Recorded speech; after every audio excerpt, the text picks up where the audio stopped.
that was town after town, town after town. तो उसको note कर लेना कभी भी अगर वो नाउन से जुड़े हुए होते हैं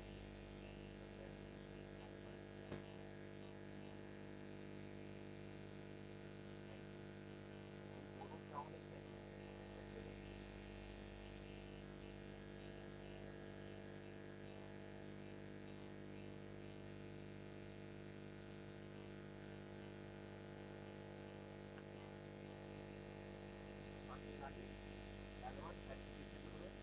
आप शॉर्ट नोट में लिख लेना L1 and L1 preposition से ये दोनों किसका मिलेंगे singular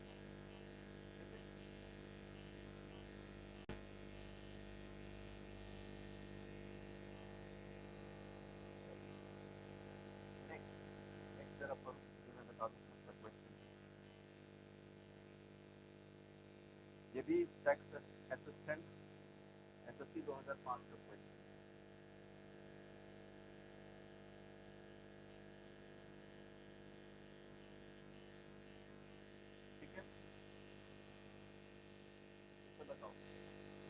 Prime Minister was asked to write a own foreword to the book.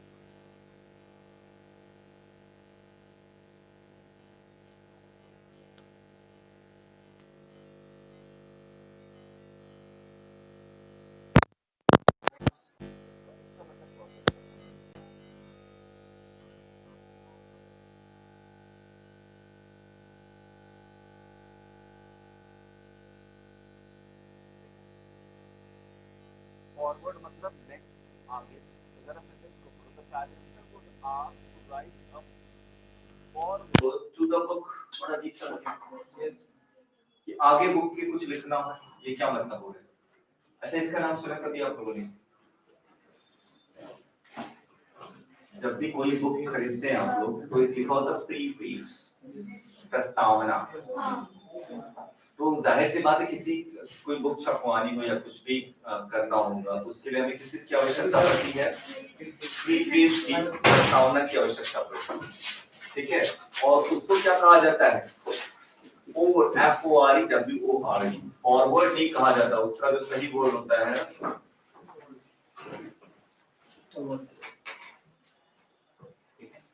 तो ये बेसिकली ये जो एरर है ये किसका है स्पेलिंग एरर कह लो या आपको दोनों के बीच में डिफरेंस नहीं पता है कि फॉरवर्ड एंड फॉरवर्ड में क्या फर्क है बता दिया इसका मतलब क्या होता है प्रीफेस हिंदी में क्या कहेंगे प्रस्तावना और आप सभी ने देखा होगा कि कोई भी आप बुक खरीदते हो तो सबसे फर्स्ट पेज पे क्या मिलता है आपको उसकी प्रस्तावना मिलती है उसका प्रीफेस लिखा होता है ठीक है और ये कब का क्वेश्चन है एसएससी 2005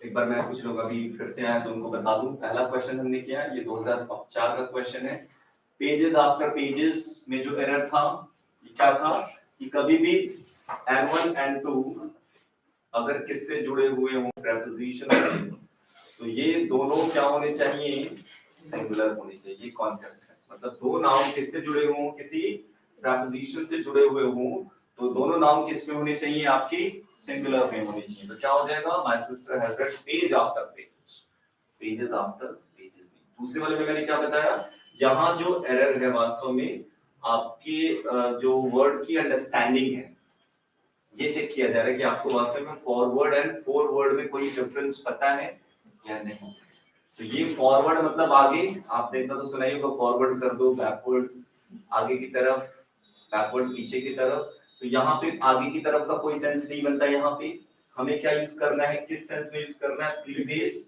कि बुक का प्रीफेस बुक की प्रस्तावना के लिए प्रिंसिपल को क्या बोला गया the prime minister was asked principal ने बोला किसने बोला sorry the prime minister was asked to write a हां कि प्राइम मिनिस्टर से कहा गया वाज आस्क्ड का मतलब कहा गया तो देखो ये कैसे सेंटेंस में यूज होता है I am asked I was asked, I am asked, जैसे मान लो इसका प्रेजेंट परफेक्ट में हो जाएगा I have been asked. जैसे मान लो आपसे कहा गया कि मुझे ये चीज कहा गया है करने के लिए, तो उसको इंग्लिश में कैसे हम बोलेंगे? I have been asked to do this work. मुझसे बोला गया है ये काम करने के लिए. जैसे मान लो मुझसे बोला गया कि आज आपको सर नाउन पढ़ा रहे हैं तो मैं क्या बोलूंगा, I have been asked to teach you noun, I have been asked to teach you noun. तो वही the prime minister was asked, ये पैसिव सेंटेंस है। हर एक चीज को समझते चलो। अभी तो यहाँ भी साफ साफ नाउन का एरर दिख रहा है, वास्तव में एग्जाम में आपके सामने ये नाउन वाला कॉन्सेप्ट नहीं होगा, वहां पे तो सब कुछ एक साथ करना होगा, तो हर एक चीज मैच कराना होगा। जैसे मान लो इसकी अगर मैं बात करूं तो माय सिस्टर सिंगुलर है, हैज लिखा हुआ है, थर्ड फॉर्म रेड है, यहाँ पे आपको मतलब इसमें कोई एरर नहीं है, जो एरर है यहाँ पे ही है, वो भी मैंने डिस्कस कर दिया आपको, ठीक है। बाइबल के पहले द याद है, हॉलीवुड्स के पहले द, मतलब इसमें भी कोई एरर नहीं है, तो जो भी एरर था यहाँ पे। इसमें क्या, the prime minister was asked, singular है, पैसिव है, क्या यूज किया गया, वाज आस्क्ड यूज किया गया, टू राइट किस लिए बोला गया, अभी देखो मैंने जो exam, I have been asked to teach, to के साथ वर्ब की first form, to teach. I have been asked to bring a glass of water, मुझसे एक ग्लास पानी लाने के लिए बोला गया है, I have been asked to bring a glass of water, तो ये चीज फर्स्ट फॉर्म आनी चाहिए, इसमें भी कोई एरर नहीं। जहां पे एरर है वो ये चीज है कि कॉन्टेक्स्ट के हिसाब से ये फिट नहीं बैठता। कि प्राइम मिनिस्टर से बोला गया कि इसके लिए कुछ थोड़ा सा एक दो शब्द बोलते हैं, किसके लिए सब दो शब्द लिख दीजिए, ये किताब मुझे बहुत पसंद आई है, जो भी सारी चीजें हैं ये बच्चों के लिए मैं रिकमेंड करता हूँ, व्हाटएवर, तो उसके लिए हम जो वर्ड यूज करते हैं फॉरवर्ड, क्लियर है। फॉरवर्ड एंड फॉरवर्ड में फर्क समझ में आ गया। ये कब का क्वेश्चन है, 2000, आगे चलिए, चलो next question, the long distance train which met with an accident, ये भी बता दूं कब का है, was carrying some army personnel, हाँ बताओ जरा सर, सम लगाने की क्या जरूरत है यहाँ पे? ठीक है, कोशिश करो अभी लोग, ये भी है, ये है 2005 के SSC tax assistant central exercise वाले में क्वेश्चन आया हुआ था सर, हाँ बताओ यहाँ पे सम लगाने की क्या जरूरत है? किसमें, सर, सी ये पीछे वाले मेरा the long distance train which met with an accident was carrying some, मतलब कुछ, ये मतलब हुआ आर्मी ट्रेन में से ऐसे हटा दे, कहाँ ट्रेन है, लगा दे ट्रेन की तो पहले चलो जो तरीका है हमारा क्या है, तरीका हमारा क्या होना चाहिए, पहले हम वन बाय वन चेक करते हैं, डायरेक्ट अभी नाउन पे जंप नहीं कर रहे, क्योंकि आपके एग्जाम में डायरेक्ट नाउन का क्वेश्चन करके नहीं दिया होगा। तो द लॉन्ग डिस्टेंस ट्रेन, ये कौन सा नाउन है, compound noun, a 2 rupee note, a 5 rupee note, a 2 hour class, ये सारी बातें हो चुकी है। The long distance train which met with an accident, अब देखो लॉन्ग डिस्टेंस ट्रेन सिंगुलर एक ही चीज है, दो चीज तो नहीं है, इसके साथ वर्ब, अब देखो कभी कभी सब्जेक्ट एंड वर्ब वाले भी क्वेश्चन आते हैं, मान लो ऐसा लिखा होता the long distance train which met with an accident were carrying, तब क्या करते हैं आप, तो यहाँ की बात यहाँ शायद आप रिलेट ना कर पाते, इसलिए ध्यान रहे कि सब्जेक्ट आपका पूरा का पूरा, ठीक है, ये आपका पूरा का पूरा क्या है, सब्जेक्ट, लॉन्ग डिस्टेंस ट्रेन, और ये चीजें आपने बस जोड़ दी हैं एक एडजेक्टिव इंफॉर्मेशन के तौर पे, which met with an accident was carrying, ये was इसके लिए नहीं आ रहा है, ये was किसके लिए आ रहा है, the long distance train was carrying, तो यहाँ तक कोई दिक्कत नहीं है, मतलब सेंटेंस सही, was carrying तक सेंटेंस आपका सही है। अब जरा हम इस पे देखिए, कुछ लोगों ने कहा सर सम क्यों लगाए हैं, सम की क्या आवश्यकता, मान लो सेंस हमारा कुछ का है, कुछ सामान का सेंस है, तो सम आर्मी पर्सनल, अच्छा इसका मतलब क्या होता है, इतना तो सबको पता होगा, पर्सनल का, हाँ बहुत सही बोला आपने, क्या बोला, कर्मचारी के लिए क्या इंग्लिश होती है, पर्सनल, उसकी स्पेलिंग क्या होती है, ये तो पर्सनल अपनी बात हो गई ना, उतना मेरा पर्सनल मैटर, ठीक है, लेकिन पर्सनल मतलब होता है कर्मचारी, उसमें क्या होता है, डबल एन ई एल, क्या होता है, पर्सनल, तो ये मतलब इसका अभी उन्होंने बताया क्या होता है, कर्मचारी। तो वास्तव में हम बात किसकी कर रहे हैं, कुछ कर्मचारी की बात हो रही है, यहाँ पे पर्सन अपने खुद से कोई मतलब तो नहीं है, इसलिए मैंने कहा था कि ग्रामर के साथ साथ आपकी understanding, from the very first day I have been saying this thing, ठीक है, कि आपको ग्रामर के साथ साथ सेंटेंस की अंडरस्टैंडिंग जब तक आपको समझ में नहीं आएगी आपको दिक्कत होगी, तो यहाँ पे पर्सनल का कोई सेंस बनता है? नो। यहाँ पे बात किसकी हो रही थी? कुछ आर्मी कर्मचारी थे, ठीक है, क्या कर रहे थे? कि the long distance which met with an accident, एक जो लॉन्ग डिस्टेंस थी जिसका एक्सीडेंट हो गया, उसमें क्या थे? कुछ आर्मी के कर्मचारी, है ना? हाँ, स्पेलिंग मिस्टेक नहीं है, पर्सनल की जगह पे पर्सनल दिया हुआ है। जैसे वहां पे क्या था? फॉरवर्ड की जगह पे फॉरवर्ड लिखा था। तो ऐसे भी आते हैं आपके एरर्स। क्या आपको वास्तव में दोनों में पहचान है या नहीं? ठीक है, और ये आपके एग्जाम का क्वेश्चन, इसीलिए मैंने कहा था आप लोग को वैसे एक्सरसाइज कराऊंगा जो आपके एग्जाम्स में पूछे गए। चलो, the young men from Japan found the ascent of the mountain hard going. मतलब समझ में आ रहा है?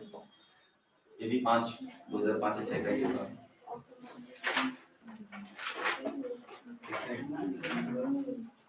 सोचो, पढ़ो और फिर मुझे बताओ। ये भी 2005 का ही है, ठीक है?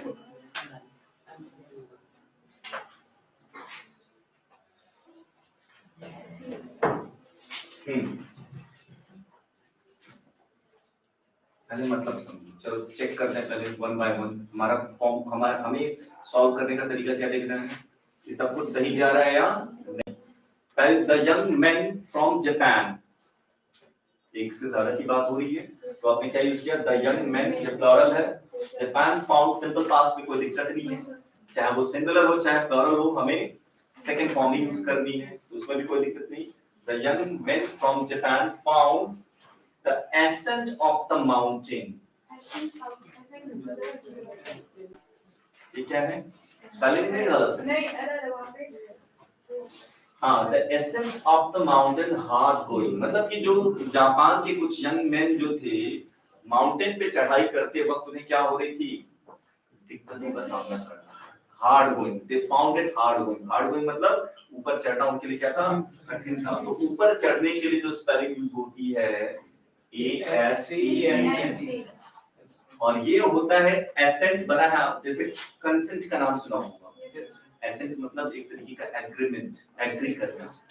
कंसेंट समझते हैं कि आपकी कंसेंट रहेगी तभी हम ये काम करेंगे, मतलब आपकी सहमति रहेगी तभी हम ये काम करेंगे। तो यहाँ पे सहमति से कोई मतलब समझ में आ रहा है? देखा ना, सेंस को आपको हेलो, हाँ सर बताइए।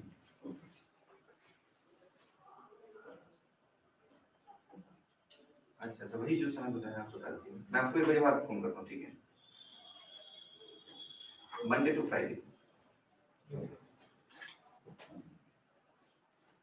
वो बताऊंगा सर, एक बजे बाद फोन करता हूँ, ठीक है? मैं क्या बोल रहा था? हाँ, तो ASCENT मतलब चढ़ाई करने की बात हो रही है यहाँ पे, ठीक है? तो एसेंट यूज हमें नहीं करना है, ASSENT की जगह पे क्या होना चाहिए? बात समझ में आ गई? तो यहाँ पे देखो, ये कुछ क्वेश्चंस ऐसे पूछे गए हैं, सिर्फ आपको शब्दों के बीच में डिफरेंस पता है या नहीं है, तो नाउ नहीं, लेकिन उनके बीच के डिफरेंस पे क्वेश्चंस आपसे पूछे गए। रिमूव करें हम लोग, ये वाला को कर लिया हमने ना।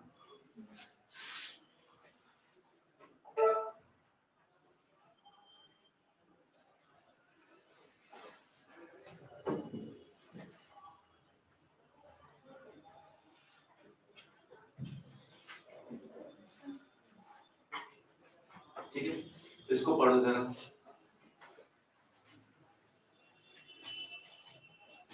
ये भी मेरे हिसाब से 5 का ही 5-6 का ही होगा।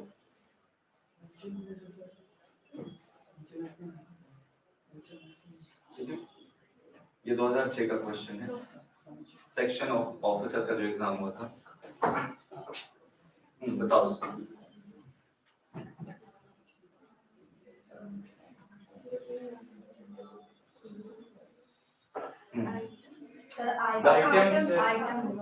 आइटम होना चाहिए था, मान लो एक से ज्यादा की बात हो रही तो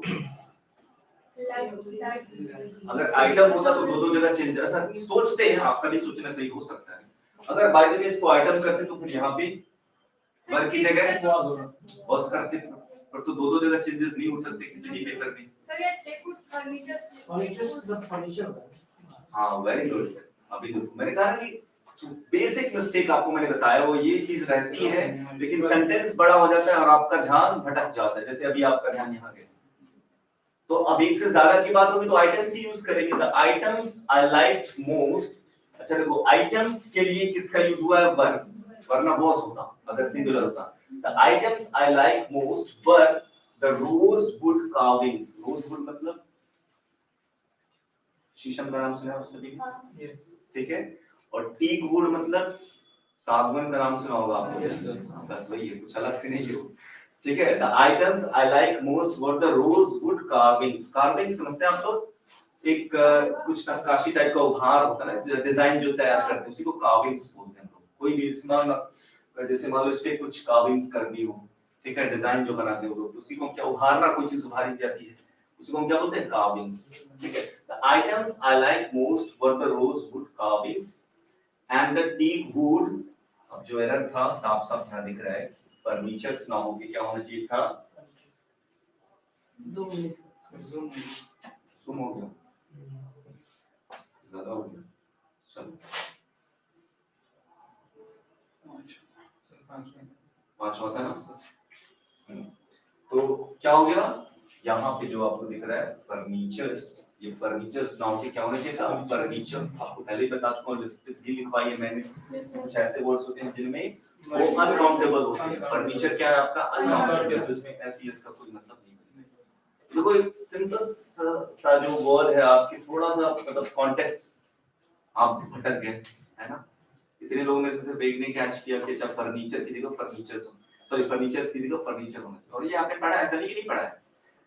और सोचो एग्जाम में जब होगा तो एग्जाम का प्रेशर अलग से, ठीक है।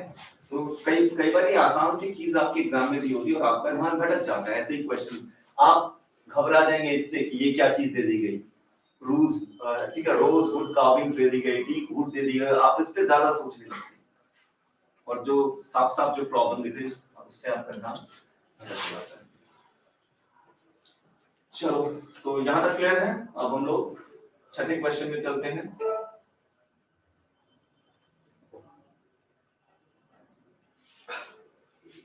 इसको जरा पढ़ना सही है, ऊपर और ऊपर कर दें। हाँ उसमें आधा नीचे वाले क्वेश्चन था, क्यों हो गया? 6 अभी सही है? 6 ना मुझे। हाँ कोई नहीं, मतलब मैं कह रहा था जूम नहीं आप सभी को देखिए। आधा क्वेश्चन नीचे वाले था ये। अच्छा अच्छा, हाँ ये चीज तो उसको थोड़ा सा मिनिमाइज करना पड़ेगा। अब ये देखो ये पूरा ये लेना है, हाँ सही। ठीक है। When the football team walked onto the field, the crowd burst into applause, but some cheers were heard too. देखो यहाँ पे भी आपका कॉन्टेक्स्ट मैटर करता है। अच्छा कितने लोगों को पूरे सेंटेंस का मतलब समझ में आता है? क्या क्या मतलब है इसका?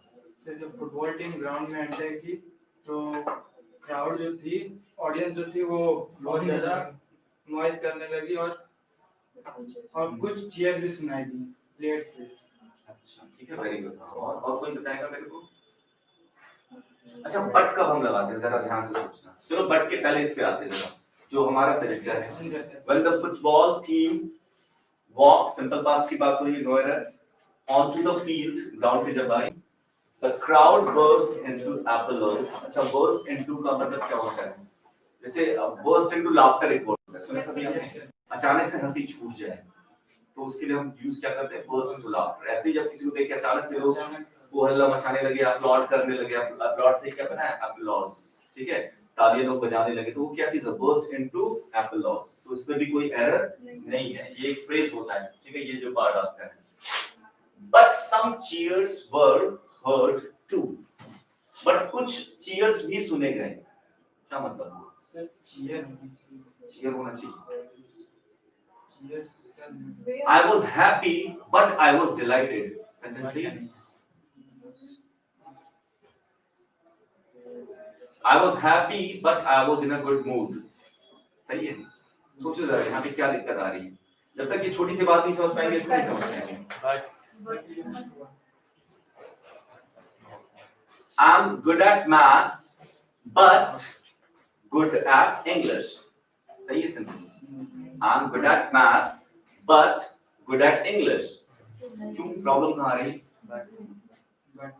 बट में प्रॉब्लम आ रही तो बताओ ना क्या मैं अच्छा हिंदी में बोल दूं इसी चीज को, मैं मैथ्स में अच्छा हूँ लेकिन इंग्लिश में भी अच्छा हूँ।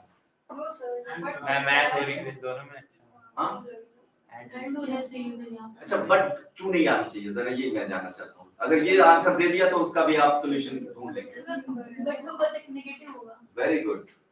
बट किसको कॉन्ट्राडिक्शन को जोड़ता है ना, जो दो विरोधी बातें होती हैं उसको बट जोड़ने का काम करते हैं। इसलिए बार बार मैं बोल रहा था good at maths good at English और उसको मैं बट से जोड़ रहा था, मतलब गलत, क्योंकि दोनों समान बातें हैं, है कि नहीं?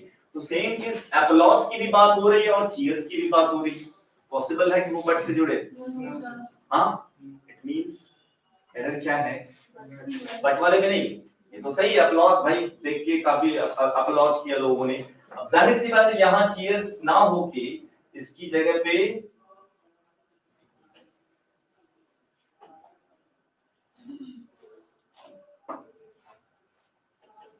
सिलेक्ट हो गई क्या? एनीवे कोई नहीं। तो यहाँ पे चीयर्स ना हो के क्या होना चाहिए था? उसका नेगेटिव। एप्लॉज का कुछ ना कुछ नेगेटिव आना चाहिए था। क्या आना चाहिए था? हो सकता है कुछ लोगों ने बहुत क्या नाम है कि एप्लॉज किया, प्रशंसा की, तालियां बजाई, और कुछ ऐसे भी ग्रुप थे जो हूटिंग की हो, मतलब भला बुरा कहा हो, कुछ होता है कि नहीं? तभी तो कुछ ना कुछ इसका नेगेटिव आएगा, तभी सेंटेंस आपका सही होगा। तो जाहिर सी बात है इसके जगह पे हमें but some abuses were heard too, but कुछ क्रिटिसाइज, मतलब कुछ लोगों ने उसको क्रिटिसाइज भी किया, आलोचना भी की, कुछ भरी हुई बातें भी कही, है ना? तो यहाँ पे चीयर्स ना होके क्या होना चाहिए था? abuses। बात समझ में आई? अपलॉड का ठीक उल्टा होना चाहिए। तो ये किस पे बेस्ड था? आपके कॉन्टेक्स्ट पे। साफ साफ पता चल रहा है कि सिर्फ नाउन जानने से ही नहीं, आपकी अंडरस्टैंडिंग कितनी बेहतरीन है सेंटेंस को समझने की, इस पे भी आपकी सक्सेस रेट डिपेंड करते हैं। और आपने खुद अभी जितने भी एग्जांपल्स किए इसमें कहीं ना कहीं उसी का अहम रोल है। नाउन जानने के साथ साथ आपकी अंडरस्टैंडिंग कितनी बेहतरीन है। इसलिए पहले दिन मैं सबसे ज्यादा जोर इसी बात पे दे रहा था, अगर आपको याद हो, ठीक है? इसीलिए एसएससी के एग्जाम्स टफ हो जाते हैं कि ग्रामर पढ़ने के बाद भी बच्चे परफॉर्म अच्छा नहीं कर पाते। चलो आगे मूव करें हम लोग फिर।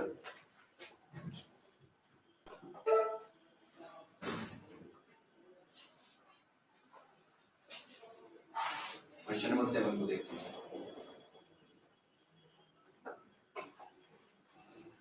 The lawyer asked the complainant to put his sign on the paper. ये भी मेरे साथ 2006-7 होगा ये क्वेश्चन। 7वां नंबर है ना? हाँ 7वां पूछा गया 2007 का, income tax SSC tax assistant.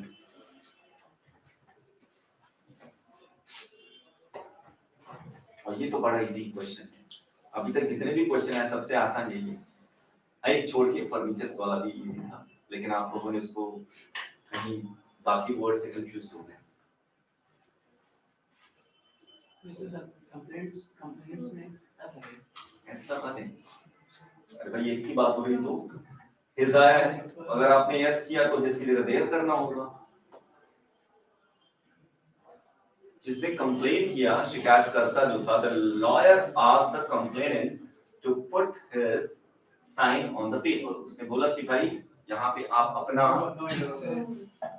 बताओ पुट हटा दें, डायरेक्ट कर देंगे to sign on the paper, in the paper.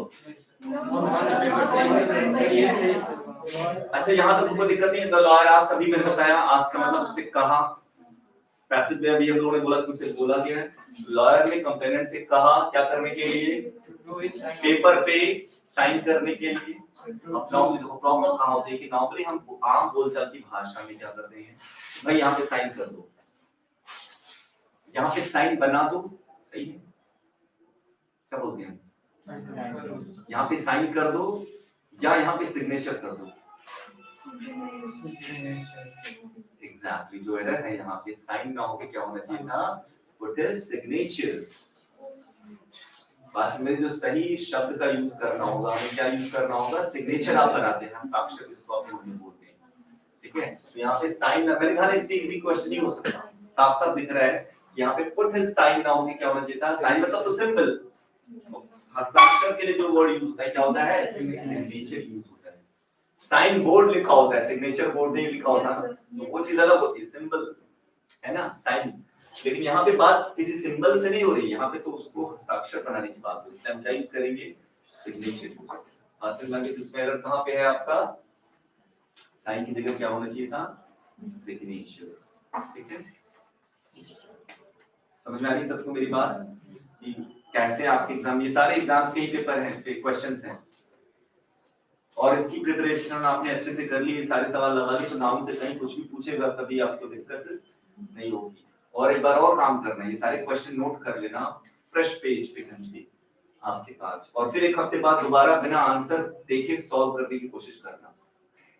बात समझ आई मेरी, जितने भी आज जैसे सॉल्यूशन जो मैं करा रहा हूँ, यहाँ तो आपको आंसर पता चल गया, तुरंत दिख गया आपको, दोबारा मैंने कहा एक सिर्फ क्वेश्चंस आपके फ्रेश पेज पे होना चाहिए, जो आप फिर उसको एक हफ्ते बाद सॉल्व करना, फिर देखना कि मैं कितना सही कर रहा हूँ कितना गलत, और ये तरीका आपको आगे भी अडॉप्ट करना होगा। हर हफ्ते एरर्स में महारत हासिल करनी है, तो आपको जैसे मैथ्स में आप प्रॉब्लम सॉल्व करते हैं वैसे ही, तो सेम शीट को आप एक हफ्ते बाद दोबारा से कंसीडर कर सकते हो, ठीक है। चलो नेक्स्ट मूव करें हम लोग। The beautiful surrounding of the place enchanted me. Enchant word मैंने बताया था आपको, याद आ रहा है क्या बताया था, मतलब हिंदी में तो पता है मंत्रमुग्ध करना, means you get attracted by something, that is called enchanted.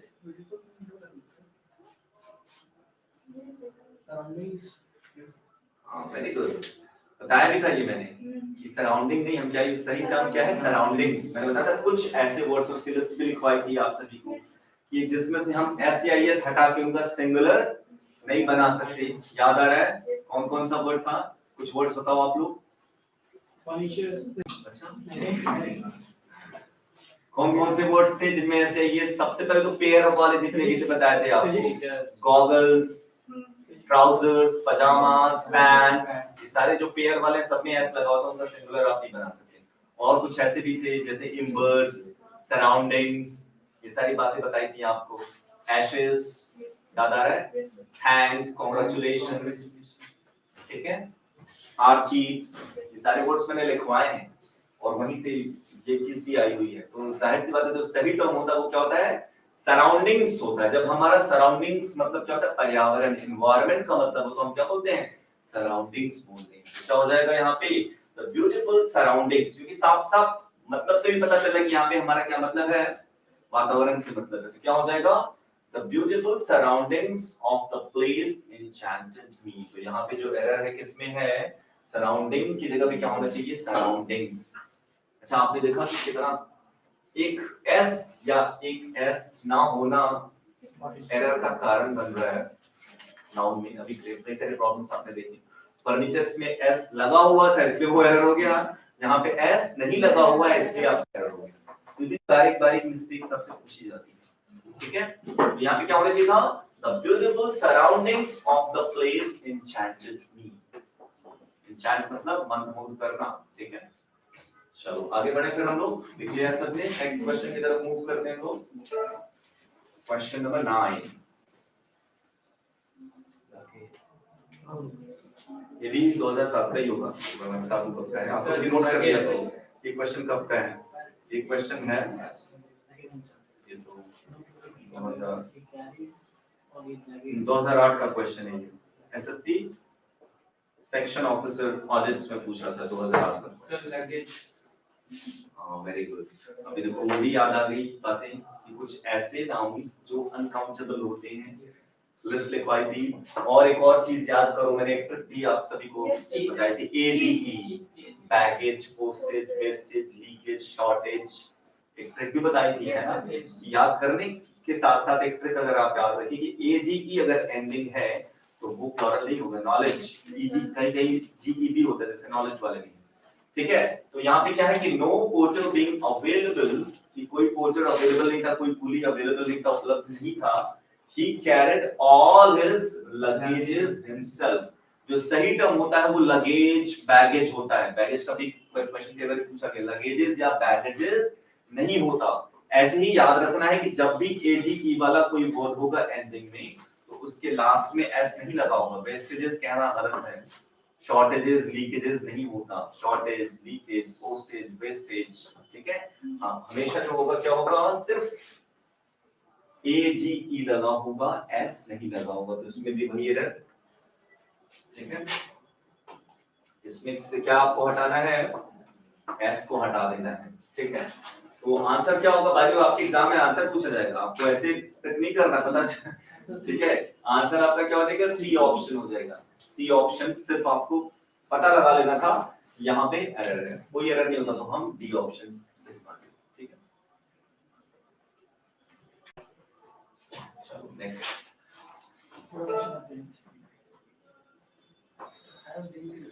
The table's legs have been elaborately carved. Elaborate का मतलब सुना होगा आप लोगों ने, 3 Idiots देखा होगा, याद है? So when Amir Khan says anything that reduces human efforts is a machine.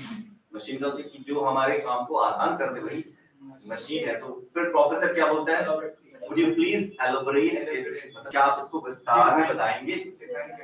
अगर याद आए दोबारा देखना, वो वर्ड इसमें यूज किया है, elaborate का मतलब क्या होता है। तो वही elaborately carved का मतलब क्या हो गया, उसको बड़े विस्तार तरीके से उसकी कार्विंग की गई है, व्यापक तरीके से, ठीक है। तो the table's legs have been elaborately carved. Error है, अच्छा लेग्स है, have been कोई एरर इतना तो कंफर्म है, यहाँ पे लेग्स लगा है, यहाँ पे have been है, मतलब सब्जेक्ट वर्ब का कोई एरर नहीं है। कोई भी चीज काम कैसे किया जाता है, हालांकि भी अपने एडवर्ब नहीं पढ़ा है तो उसके लिए हम एडवर्ब लगाते हैं। कोई भी काम जैसे politely, will you please speak politely, politely होगा ना, तो एल्बर ये भी सही है, काम किया गया है। अब देखो प्रॉब्लम क्या है कि ये जो चीज आप देख रहे हो, द टेबल्स लेग्स जो आप देख रहे हो, ठीक है, हट गया डबल ये जो चीज आप देख रहे हो, वास्तव में ये जो पॉजेसिव होता है ये हम सिर्फ किसके लिए यूज करते हैं, ह्यूमन बीइंग्स के लिए यूज करते हैं। जैसे राम्स बुक, रोहन्स बुक्स, ठीक है। लेकिन जब हम किसी नॉन लिविंग थिंग्स की बात करते हैं तो वहां पे पॉजेसिव फॉर्म नहीं यूज करते। जैसे राम्स बुक का मतलब क्या है, बुक ऑफ राम, ऐसे बुक्स ऑफ राम अगर प्लुरल होगा तो, ठीक है। माई पेन, जैसे आपने बोला, जैसे क्या कि रोहन्स पेन का मतलब क्या हुआ, द पेन ऑफ रोहन, यही मतलब हुआ है ना। अगर हम कहें रोहन्स पेन तो इसका मतलब क्या हुआ, द पेन ऑफ रोहन, की रोहन के पेन की बात हो रही है। तो ये एपोस्ट्रोफी किसमें एक्सेप्टेबल होता है, जब हम ह्यूमन बीइंग्स की बात करते हैं। तो ह्यूमन के साथ तो लग जाता है कि फादर्स नेम, अच्छा कुछ लोगों ने what is your father name, गलत, फादर्स नेम, फादर का नेम, तो वहां पे तो फादर्स या what is the name of your father ऐसे भी बोल सकते हैं, दोनों तरीके हैं। या तो आप बोले व्हाट्स योर फादर्स नेम या what is the name of your father. तो ह्यूमन बीइंग्स के लिए तो वो एक्सेप्टेबल है, हम ऑफ वाला फॉर्म भी लिख सकते हैं और पॉसेसिव फॉर्म भी लिख सकते हैं। ये कौन सा फॉर्म है, इसको हम बोलते हैं पॉसेसिव, जहां पे संबंध बताना हो, ऑनरशिप बताना हो, अधिकार बताना हो। लेकिन नॉन लिविंग थिंग्स के साथ हम इसका प्रयोग नहीं कर सकते, बात समझ आ रही, अनलेस कि उसको क्या बोलते हैं, उसको पर्सोनिफाई ना किया जाए। ये प्रोनाउन में भी मैं डिस्कस करूंगा इसको। पर्सोनिफाई का मतलब है मानवीकरण, कि उसको जब तक कुछ ह्यूमन क्वालिटीज ना दी जाए तब तक हम इनका प्रयोग इस तरीके से नहीं कर सकते। तो इसको सही क्या कहेंगे, the legs of the table. इसको सही कैसे कर लेंगे इस पूरे पार्ट को, the legs of the table. तो मतलब जो हमारा एरर है फर्स्ट पार्ट में, हमारा आंसर क्या होगा, ए पार्ट होगा। ये सही कैसे होना चाहिए था, the legs of the table have been elaborately carved. बात समझ आ गई, एरर याद रहेगा, ठीक है, कि नॉन लिविंग थिंग्स का जो द बुक्स कलर सही है, या the colour of the book? Colour of the book. ठीक है, तो याद रहना है कि द बुक्स कलर नहीं बोला, नहीं क्या बोला, the colour of the book. चलो अब इसमें आ जाओ, ये भी 2008 का ही क्वेश्चन होगा, बता दो। ये तो सबको पता होगा, मुझे पता चल गया। सबसे पहला एग्जांपल ये भी, हाँ 2009 का क्वेश्चन है ये, एसएससी टैक्स असिस्टेंट लिखा है ना 2009 का क्वेश्चन।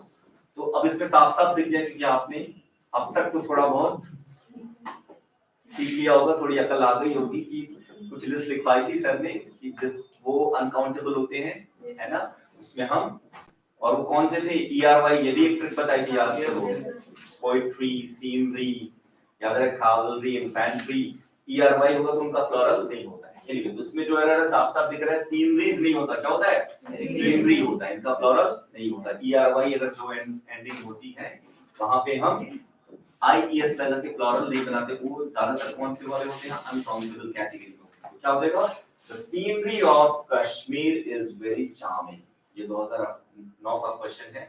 ठीक है, आगे मूव करें तो उसको मार्क कर लेना, इसमें जो एरर है ये द सीनरीज नहीं होना चाहिए था, क्या होना चाहिए था आपका, सीनरी होना चाहिए।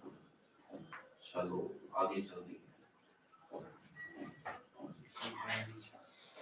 ये भी 2009 या 10 का ही होगा,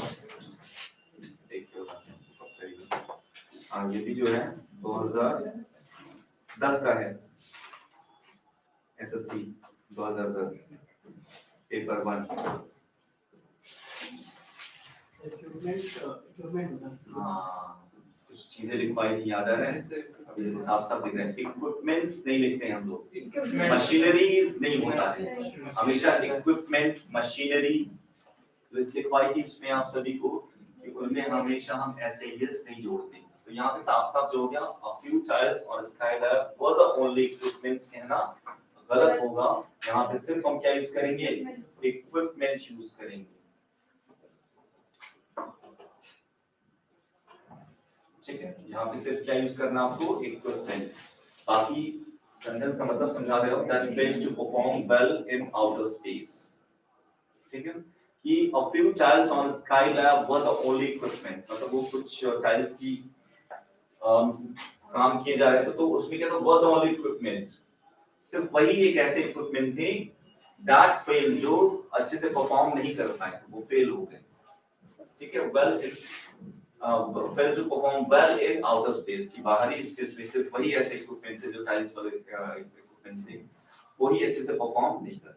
फिलहाल ये तो मतलब हो गया, लेकिन जो मेन एरर है आपका कहाँ पे है, इक्विपमेंट्स ना हो के क्या होना चाहिए था, इक्विपमेंट होना चाहिए। ठीक है, आगे मूव करें लोग।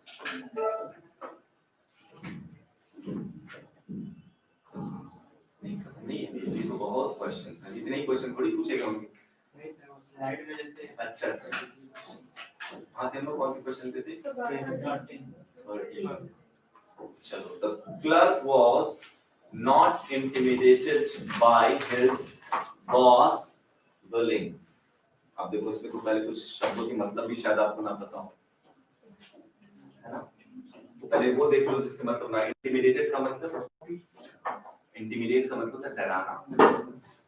ठीक है, the clerk was not intimidated by, और bully का मतलब होता है धमकी, don't try to bully me, मुझे धमकाने की कोशिश मत करो। ठीक है, the clerk was not intimidated, अभी इंटिमिडेट का मतलब क्या बताया मैंने आपको, किसी को डराने की कोशिश करना। He was trying to intimidate me, वो मुझे डराने की कोशिश कर रहा था। Intimidate मतलब डराना, तो he was, the clerk was not intimidated, सही है भाई, क्लर्क है, पैसिव में है, was not लगाया है, intimidated थर्ड फॉर्म है, इसमें कोई दिक्कत नहीं है, मतलब सेंटेंस हमारा यहाँ तक का सही है। The clerk was not intimidated by his boss, यहाँ तक भी सही है। अब यहाँ पे देखना, boss bullying, यहाँ पे भी जो प्रॉब्लम है ये पजेसिव का प्रॉब्लम है। ये क्या है कि जब भी कभी प्लुरल हम इसका बनाते हैं, क्या नाम है, देखो अगर हमें लिखना हो बॉयज हॉस्टल, तो हम इसके बाद एस नहीं लगाते, ऐसा लिखना गलत होता है। मतलब अगर प्लुरल का पजेसिव आपको बनाना हो, बॉयज, दो सा कैसे हो जाएगा, हिसिंग साउंड, बात समझ में आ रही है?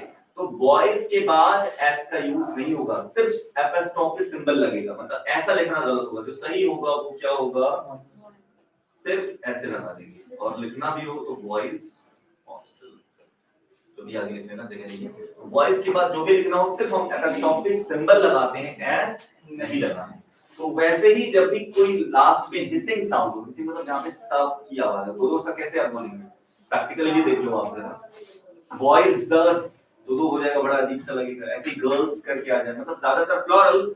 और जहां पे क्या हो जाए, जिसके एंड में एस हो, जैसे गणेश, गणेश में भी अगर आपको लिखना हो, मान लो, तो सिंपल एग्जांपल दे रहा हूं, मान लो गणेश का एग्जांपल आ जाता,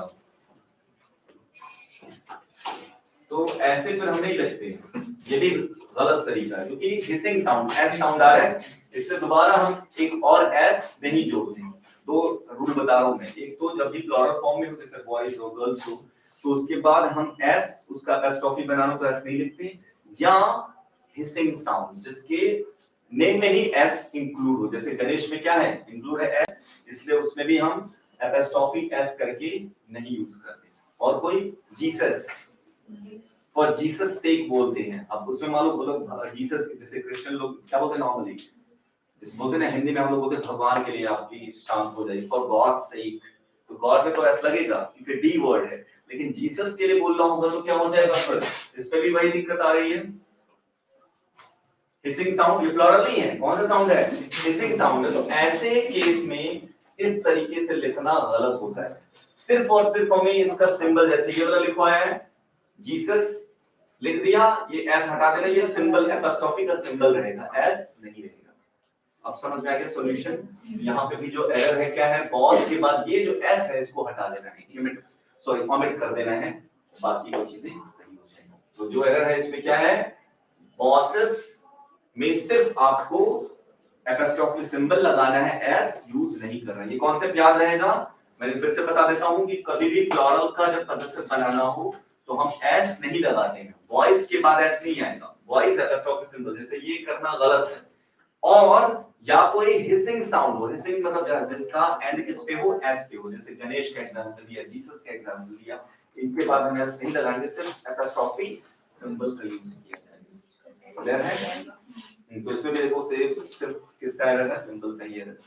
ठीक है, आगे मूव करें, टाइम है हम लोग के पास अभी है, चलो 14वां क्वेश्चन पढ़ो। द मिसोजिनिस्ट, इसको हम कैसे प्रोनाउंस करते हैं, मिसोजिनिस्ट, मिसोजिनिस्ट नहीं, मिसोजिनिस्ट हेट्स। अच्छा, मिसो वर्ड जहां पे भी लग जाता है, ये वोकैबुलरी भी जब मैं कराऊंगा तो बताऊंगा। तो मिसो वर्ड का मतलब क्या होता है, एक होता है फिले वर्ड, फिलैंथ्रोपिस्ट, मिसैंथ्रोपिस्ट। तो मिस वर्ड लगने का मतलब होता है हेट करना, ये जहां पे भी लग जाए इसका मतलब क्या होता है, हेट करना, नफरत करना।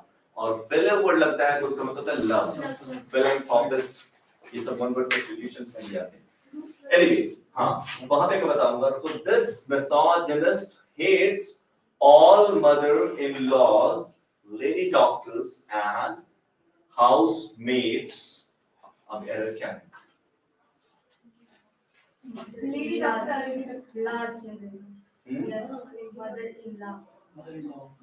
मदर, वेरी गुड, इसने गेस किया। अच्छा, एक और रूल है याद रखना, कि अगर किसी सेंटेंस में मान लो हो सकता है दो से ज्यादा एरर हो, क्या हो, दो से ज्यादा एरर हो, तो जिस सेंटेंस के अगर पहले पार्ट में अगर आपको एरर दिख जाए तो वही हमारा एरर माना जाएगा। जैसे इस वाले क्वेश्चन में है और एक इस वाला क्वेश्चन है, ये भी मैं बता दूं, तो आंसर में तो सिर्फ आपको एक ही मिलेगा। मान लो कोई आंसर लिखा भी रहेगा तो एक ही उसका एक्सप्लेनेशन दिया रहेगा, लेकिन इसमें ये कौन सा क्वेश्चन है, क्वेश्चन नंबर 14।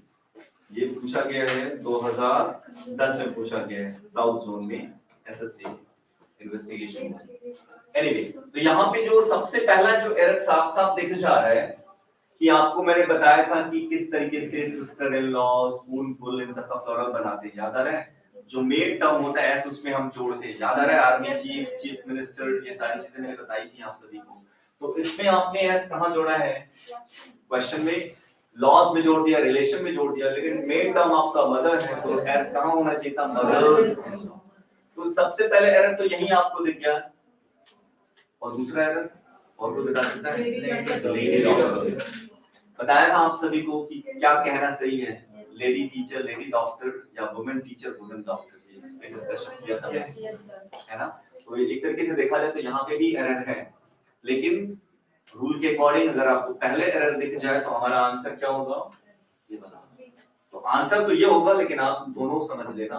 तो यहाँ पे एक तो एरर क्या है, मदर्स वाला एरर है, और साथ ही साथ इस वाले पार्ट में भी वुमेन डॉक्टर्स यूज करते हैं, लेडी डॉक्टर्स नहीं यूज करते, ठीक है। तो बड़ा सिंपल नमक कब का है भाई, इतना इजी क्वेश्चन ये देखें। ये आया था आपका फर्स्ट सिटिंग 2011 में, एसएससी कंबाइंड ग्रेजुएट लेवल पे इतना इजी क्वेश्चन पूछ दिया। हां सिंपल सा, I have many works to do, मैंने बता रखा आप सभी को कि वर्क क्या होता है, अनकाउंटेबल, वर्क्स लगाने का कोई मतलब नहीं बनता, ठीक है। ये सारे भी आपको बताएं, तो वर्क्स नहीं होगा इसमें, साफ साफ आपको दिख रहा है, वर्क्स की जगह पे सिर्फ वर्क यूज करना है, और मेनी भी नहीं होगा फिर भाई, जब अनकाउंटेबल है तो मेनी लगाने का कोई मतलब बनता है। ऐसे क्वेश्चन हो सकता है आपके सेंटेंस इंप्रूवमेंट में आते, हालांकि इसको फॉर्म अगर देना ही था तो किसमें देना चाहिए था, सेंटेंस इंप्रूवमेंट में। सेंटेंस इंप्रूवमेंट में क्या होता है कि बस एक बच्चा रख लेते हैं कि वर्क का वर्क्स नहीं होना चाहिए, और इस पे ध्यान नहीं देते हैं, हो सकता है ऑप्शन में देते मेनी वर्क और एक देते मच वर्क, अब बच्चा कंफ्यूज भाई दोनों में वर्क, मैंने तो बस इतना ही पढ़ा था कि वर्क नहीं, वर्क्स नहीं होता, वर्क होता है, अब मेनी लगाऊं या मच लगाऊं, तो जिसका कॉन्सेप्ट नहीं क्लियर होगा वहां पे वो दिक्कत हो जाएगी। तो हमेशा क्या हो जाएगा, मच वर्क, अनकाउंटेबल होगा तो मीनिंग ना होगी, क्या होगा, मच। तो I have much work to do, पूरा सॉल्यूशन क्या होगा, I have much work to do. 16 में भी साफ साफ दिख रहा है। अभी ये वाला रिपीट हुआ है, ये भी मेरे हिसाब से 2011 है, 16वां क्वेश्चन ना, लिखते चलना आप लोग, ताकि आपको कभी भी आप सर्च मार दो ये नेट पे मिल भी जाए आपको, जो भी आप सॉल्यूशन हाँ 2011 का एसएससी कंबाइंड ग्रेजुएट लेवल।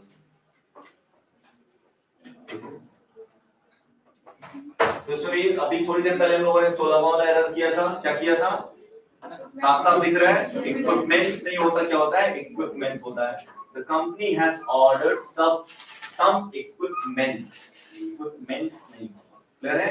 तो जो एरर है किस पार्ट पे है, सी पार्ट पे, ठीक है।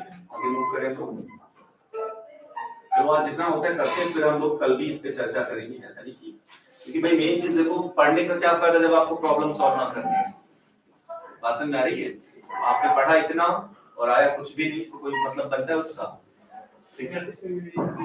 अब आप अभी थोड़ी देर पहले ईआरवाई वाला कॉन्सेप्ट बताया था आपको, साथ साथ दिख गया, क्या बताया था ईआरवाई, कि वो सिंगुलर होते हैं या कह लो अनकाउंटेबल होते हैं, उनका प्लुरल नहीं होता, तो साफ साफ दिख गया।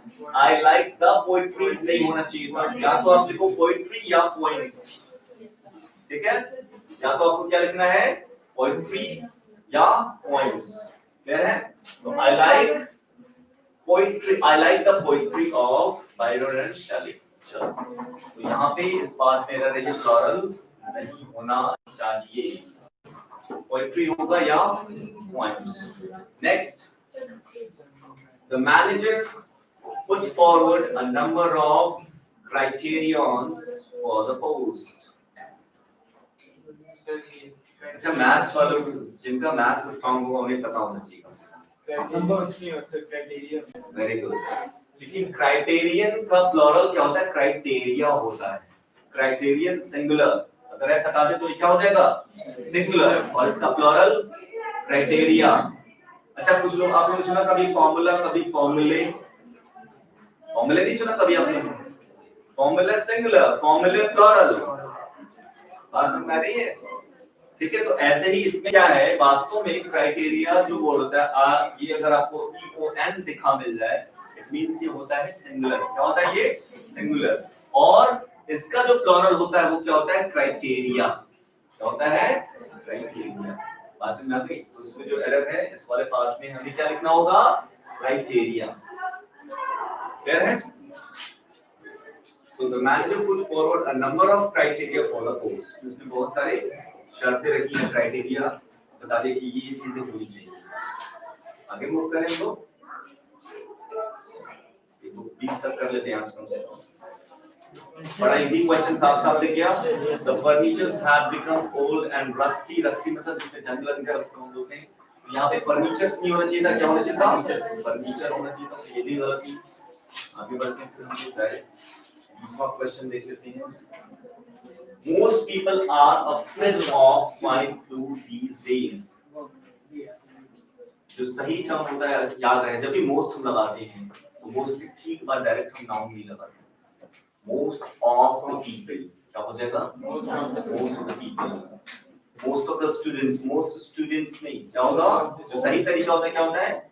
अगर ऐसे लिखा मिले आपको मोस्ट पीपल मोस्ट स्टूडेंट्स, तो वो सही फॉर्मेट में नहीं है। सही तरीका क्या है? Most of the people most of the students, हमेशा इसको इस तरीके से लिखा जाता है। तो इसमें जो एरर आपका most of the people are afraid of swine flu, वैसे आजकल swine flu नहीं, COVID-19, पर COVID-19 से भी हम वैसे फिलहाल लोग डर नहीं रहे, ठीक है? वो जो न्यू स्ट्रेन आई है ना COVID-19, उससे थोड़ा सा लोग डरे। तो ये बता देता हूँ कि जितने क्वेश्चन कब कब आए हुए हैं। जो 20वां क्वेश्चन है आपका, ये पूछा गया है, ये 2011 का क्वेश्चन है। 19वां क्वेश्चन है, ये भी 2000 स्टेनोग्राफर में आया था, 2011 वाला। ये बड़ा सिंपल है, स्टेनोग्राफर में मैं बताया ना लेवल थोड़ा इजी होता है।